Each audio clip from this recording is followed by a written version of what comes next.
সুপ্রভাত, ম্যাথ বোর্ডে তোমাদের স্বাগত। আজকের ক্লাসে নবম শ্রেণীর স্পেশাল টাইপের দুটো সূচকের অঙ্ক সমাধান করব। দেখে নাও। প্রথম প্রশ্নটা বলেছে, দেখে নাও। a to the power x equals to bc, b to the power y equals to ac, c to the power z equals to ab হলে দেখাও যে x by x plus one plus y by y plus one plus z by z plus one equals to 2। অঙ্কটা কীভাবে করতে হবে দেখে নাও। আমরা শুরু করছি এখান থেকে। দেওয়া আছে কি a to the power x equals to bc, লিখছি অতএব a to the power x equals to bc. আমি উভয় পক্ষকে a দিয়ে গুণ করছি, তাহলে হবে এটা a to the power x into a equals to কি bc, imply a to the power x plus one equals to abc. Sorry, এখানেও a দিয়ে গুণ করতে হবে, তাহলে এটা এবিসি হবে। ইমপ্লাই এখান থেকে a এর মান বের করছি, তাহলে a ইকুয়ালস টু কি abc whole to the power one by x plus one, তাহলে a এর মান হলো এটা। বুঝে গেল? অনুরূপে অর্থাৎ একই রকমভাবে যদি আমরা ক্যালকুলেশন করি তাহলে কি পাবো দেখো। অনুরূপে b ইকুয়ালস টু পাবো a b c whole to the power one by y plus one, এবং c ইকুয়ালস টু পাবো a b c whole to the power one by z plus one. এইটা আমরা পাবো। তাহলে এর মান পেলাম, বি এর মান পেলাম, সি এর মান পেলাম। এবার আমরা করতে পারি, তাহলে অতএব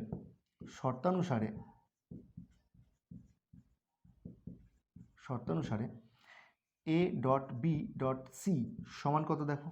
এবিসি এর গুণ করছি, তাহলে কি হবে abc whole to the power one by x plus one into abc whole to the power one by y plus one into abc whole to the power one by z plus one.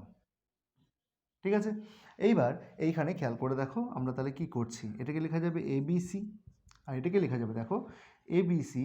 একই নিধানের সাপেক্ষে গুণ আছে, তাহলে পাওয়ারগুলো যোগ হয়ে যাবে। তাহলে এটা হবে one by x plus one plus one by y plus one plus one by z plus one. ঠিক আছে? তাহলে আমরা দেখছি এখানে এবিসি মানে কি abc whole to the power one, তাহলে ইমপ্লাই নিধানটা সমান, তাহলে পাওয়ারগুলো সমান হয়ে যাবে।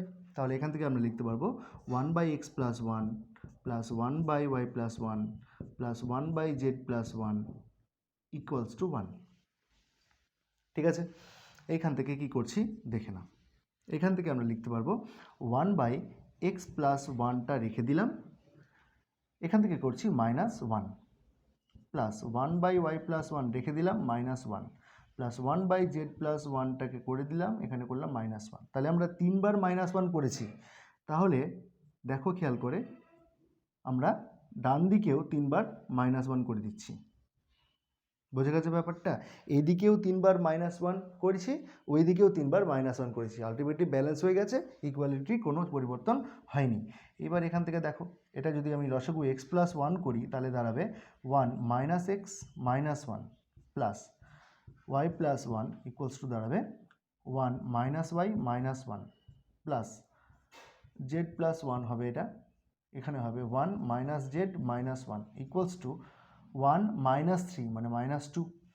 এইবার খেয়াল করে দেখো এখানে প্লাস ওয়ান মাইনাস ওয়ান কাটছে, প্লাস ওয়ান মাইনাস ওয়ান কাটছে, প্লাস ওয়ান মাইনাস ওয়ান কাটছে, তাহলে আলটিমেটলি দাঁড়ালো এটা minus x by x plus one minus y by y plus one minus z by z plus one equals to minus two. আমরা যদি দুই দিকেই মাইনাসটাকে common নিয়ে নিই তাহলে কি হবে? তাহলে লেখা যাবে x by x plus one plus y by y plus one plus z by z plus one equals to two. এটাই তো প্রমাণ করতে বলেছিল, তাহলে প্রুভ। বোঝা গেছে? এইভাবে অঙ্কটাকে সমাধান করতে হবে। এবার আমরা দ্বিতীয় প্রশ্ন দেখে নিচ্ছি। দ্বিতীয় প্রশ্নটা বলেছে a plus b plus c equals to zero হলে দেখাও যে এই রাশিটার মান হবে ওয়ান। তাহলে আমরা বাম পক্ষ ধরে অঙ্কটাকে করছি, দেখে নাও। বাম পক্ষ, বাম দিকের সমস্ত কিছু লিখছি, দেখে নাও। তাহলে বাম দিকে দেওয়া আছে x to the power b plus x to the power minus c plus one by x to the power c plus x to the power minus a plus one by x to the power a plus x to the power minus b plus one equals to, উভয় পক্ষকে আমি x to the power c দিয়ে গুণ করছি, তাহলে x to the power c হবে উপরে, নিচের দিকে হবে x to the power b plus c plus ওয়ানের সঙ্গে গুণ করছি, তাহলে x to the power c, আর এখানে হয়ে যাবে ওয়ান প্লাস, ভালো করে খেয়াল করে দেখো বি প্লাস সি আমরা দেখেছি a plus b plus c equals to 0, তাহলে বি প্লাস সি কত -a, তার মানে এখানে পেলাম আমি x to the power -a আর x to the power c, x to the power -a x to the power c +1। এই টার্মটার সঙ্গে এই টার্মটা মিলে যাচ্ছে না, তার জন্য এই টার্মটাকে আমি আর কোনো কাটাছেড়া করব না, তাহলে যা আছে তাই লিখে দিলাম। তাহলে x to the power c plus x to the power -a +1। ভালো করে খেয়াল করে দেখো, তাহলে এই টার্মটা আর এই টার্মটা সেম, তাহলে এই টার্মটা যদি সেম করে দিতে পারি তাহলে কিন্তু আমার অঙ্কটা অনেকটা সহজ হয়ে যাবে। কিন্তু খেয়াল করে দেখো এখানে কিন্তু x to the power a plus x to the power -b +1 আছে, আমাকে x to the power c টার্মটা নিয়ে চলে এসেছি, তাহলে x to the power -a টার্মটাকে আনতে হবে। তার জন্য আমরা উভয় পক্ষকে x to the power -a দিয়ে গুণ করব, অর্থাৎ উপর নিচে লব এবং হরকে। তাহলে এটা কি হয়ে যাবে 1 plus x to the power -a, এইখানে দেখো plus x to the power -a into x to the power -b, এটা হয়ে যাবে -a -b। বুঝে গেল? এইবার এখানে মানগুলো বসাচ্ছি, তাহলে x to the power c, তো x to the power c থাকলো, বি প্লাস সি মানে -a, তাহলে x to the power -a plus x to the power c +1 plus 1 by x to the power c plus x to the power -a +1 plus x to the power -a by, দেখো খেয়াল করে, তাহলে এটাকে লিখছি x to the power -a +1 plus দেখো -a -b, তাহলে এটাকে যদি ওই দিকে নিয়ে যাই তাহলে -a -b সমান কত হবে সি, তাহলে এটার মান হচ্ছে x to the power C.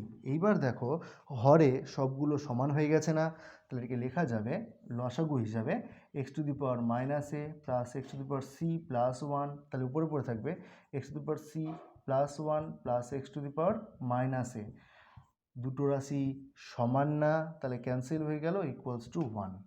এটাই তো প্রমাণ করতে বলেছিল, অতএব বামপক্ষ সমান ডানপক্ষ প্রমাণিত। তাহলে আজকের ক্লাসটা এখানেই শেষ করছি, দেখা হচ্ছে অন্য কোনো একটা ক্লাসে। ক্লাসটা কেমন লাগলো জানাতে কমেন্ট করো, চ্যানেলে নতুন হয়ে থাকলে সাবস্ক্রাইব করে সাথে থেকো।